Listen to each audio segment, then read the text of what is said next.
Welcome back to the channel. I hope you're doing well. I'm going to make a quick tutorial today on how to make a bootable DMG USB for your MacBook. Now recently I worked on a MacBook 2012. I'll do a separate video kind of guiding you step by step on as to how I booted the Mac.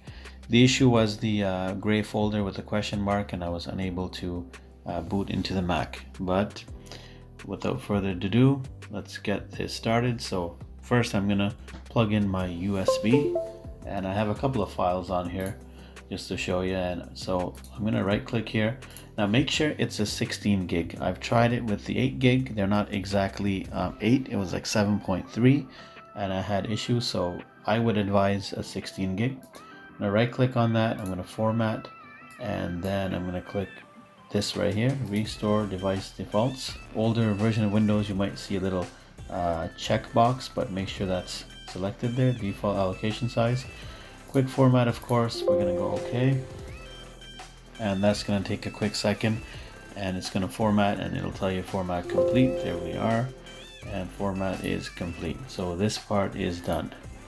Next, let's make sure that our USB is partitioned properly for Mac. So let's hit start. I'm going to hit CMD for command prompt, right click, run as admin, and you'll see the command window pop up here. And I am going to type disk part. So this is going to access our disk partition. So there it is, disk part.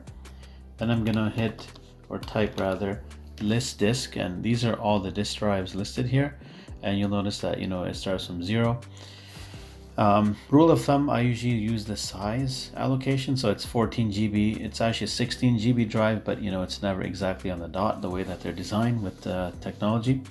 So obviously I'm not going to mess with any of these big boys here. Those are my primary drives. So 14 GB, that's what I'm going to use. So I'm going to, in my case, I'm going to select disk 3, the 14 gig one, and that's selected. Then I'm going to clean. So it's going to wipe it, and now I'm going to convert that to GPT partition for Mac. That's done, and after I do that, I'm going to hit create partition primary. So make that the primary partition, and it succeeded, and then you can go ahead and exit edit that, and that's done. And you'll notice if you go back to the drive here, obviously Windows is kind of confused as to what's happening because we are setting this up for Mac. Next step, of course, we're going to go over to Google, and we're going to search for TransMac. So this is the software we're going to use to make the bootable USB. I'm going to go to text spot here, right here, and I'm just going to click download now. So this is going to download the software, and you're going to go ahead and install that. So once you have TransMac installed, you're going to run it. So I'm obviously not going to read the view readme, and it's going to launch TransMac for the first time. It is a trial, don't worry about that. It'll take 10 seconds every time that you open it for it to load, which I mean it's not going to bug you at all. I'm going to hit run, and it's going to open this web page, which I'm not interested in right now. And this is the Lexar USB that I'm working with. So you'll notice that if you click it, it says no Mac volumes found, because we have to set up a Mac volume. Go back, right click, I'm going to go format disk for Mac. We got to do this again, and it's going to say, do you want to, I'm going to say yes, of course, leave all that as it is. Untitled, I leave everything as default, and that's going to do its thing. If you don't run it as admin, so if you don't right click on TransMac, or if the first time you launch it and it opens and you don't have admin permissions, it may ask you have to restart TransMac as admin, but I already started it as admin, and that's why I didn't get that message.